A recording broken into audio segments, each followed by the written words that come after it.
Sejam todos bem-vindos ao projeto Nos Passos de Emmanuel, do Grupo Espírita Eurípides Barçanufo de Itaúna, Minas Gerais. Estamos fazendo um estudo sobre o livro Pão Nosso, ditado pelo Espírito Emmanuel ao médium Francisco Cândido Xavier. Passemos então à leitura do texto. Trabalhos imediatos. Tópico 26.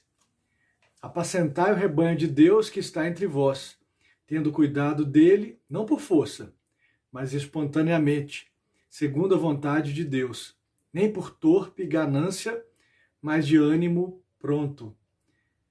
Primeira Epístola de Pedro, capítulo 5, versículo 2. Naturalmente, na pauta das possibilidades justas, ninguém deverá negar amparo ou assistência aos companheiros que acenam de longe com solicitações razoáveis. Entretanto, constitui-nos obrigação atender ao ensinamento de Pedro quanto aos nossos trabalhos imediatos. Há criaturas que se entregam gostosamente à volúpia da inquietação por acontecimentos nefastos, planejados pela mente enfermiça dos outros e que provavelmente nunca sobrevirão. Perdem longo tempo receitando fórmulas de ação ou desferindo lamentos inúteis. A lavoura alheia e as ocorrências futuras, para serem examinadas, exigem sempre grandes qualidades de ponderação. Além do mais, é imprescindível reconhecer que o problema difícil, ao nosso lado ou à distância de nós, tem a finalidade de enriquecer-nos a experiência própria, habilitando-nos à solução dos mais intrincados enigmas do caminho. Eis a razão pela qual a nota de Simão Pedro é profunda e oportuna para todos os tempos e situações. Atendamos aos imperativos do serviço divino que se localiza em nossa paisagem individual, não através de constrangimento, mas pela boa vontade espontânea, fugindo cada vez mais aos nossos interesses particularistas e de ânimo firme e pronto para servir ao bem, tanto quanto nos seja possível. Às vezes é razoável preocupar-se o homem com a situação mundial, com a regeneração das coletividades, com as posições e responsabilidades dos outros. Mas não é justo esquecermos-nos daquele rebanho de Deus que está entre nós. Pois bem, aqui nós temos um trecho da carta de Pedro, a Epístola de Pedro, a primeira Epístola de Pedro, capítulo 5, versículo 2. E aqui a gente pode ver como uma sequência de uma das mais belas passagens do Evangelho, que é quando, primeiro a gente tem a notícia, né, de que Pedro, a gente tem essa informação, de que Pedro negou Cristo por 3 vezes. E ficou essa ferida aberta na história, na biografia de Pedro, né? Mas que não durou até a sua crucificação de cabeça para baixo, como a gente sabe como foi, né, o fim da história do grande apóstolo Pedro. Antes mesmo disso, Cristo aparece para os apóstolos no rio Tiberíades, e lá ele fala com Pedro, ele fala, olha, Pedro, tu me amas? E Pedro fala, amo, e tenta confirmar para o Cristo uma situação que ele já vinha provando ao longo do tempo. Só que Cristo pergunta mais uma vez, Pedro, tu me amas? Fala que sim, e o Cristo pergunta mais uma vez, Pedro, tu me amas? Isso depois do Cristo já redivivo, Cristo após já ter, né, passado pela crucificação, pelo sofrimento na cruz, e aqui nós estamos falando do Cristo ressuscitado, falando com Pedro.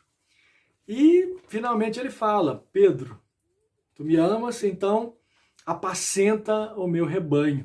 Naquele momento, o Cristo ele retoma aquelas 3 negações de Pedro e cauteriza a dor, cauteriza a ferida aberta de Pedro. É uma bela passagem do Evangelho e ele fala ainda, além de fazer esse questionamento sobre o amor de Pedro, ele fala, então apacenta o meu rebanho.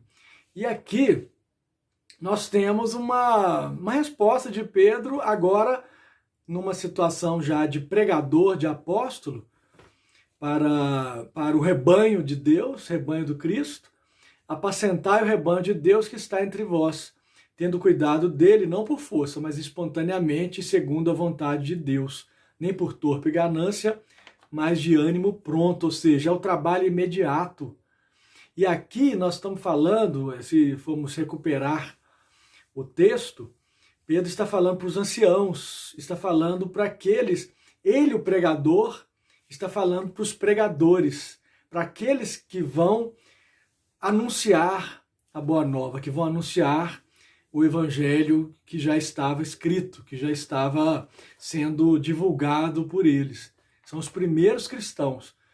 E por que Emmanuel chama de trabalhos imediatos? Porque aqui nós temos o trabalho santificante imediato, aquele trabalho que não pode esperar, aquele trabalho que ele demanda uma espontaneidade e demanda um amor. Esse amor envolvido, esse amor envolvente pelo Cristo. E o Emmanuel acrescenta que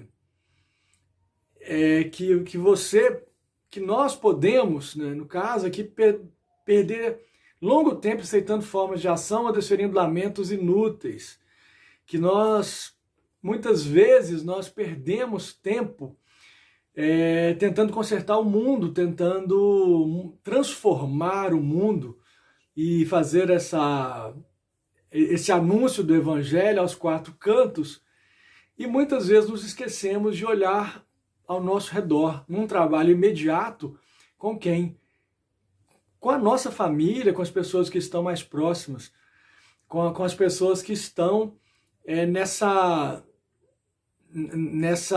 seara da família, nessa seara dos amigos, nessa seara mais próxima dos vizinhos também, nessa seara de evangelização. E aqui eu retomo uma frase da Madre Teresa de Calcutá, que eu acho também muito, muito acertada em relação ao que devo fazer para transformar o mundo. Quer fazer algo para promover a paz mundial? Vá para casa e ame sua família. Tá aí uma bela lição de uma grande pregadora do Evangelho, Madre Teresa de Calcutá, principalmente pelo exemplo dela. E aqui nós temos que pensar o seguinte: eu devo transformar eu devo buscar transformar, eu devo buscar atingir com as minhas ações, com as minhas palavras, o máximo de pessoas, e essas pessoas que estão mais distantes também. É importante que eu, de alguma forma, procure o coletivo, procure o maior número de pessoas, sim, mas aqui é dentro da possibilidade que fala o Emmanuel.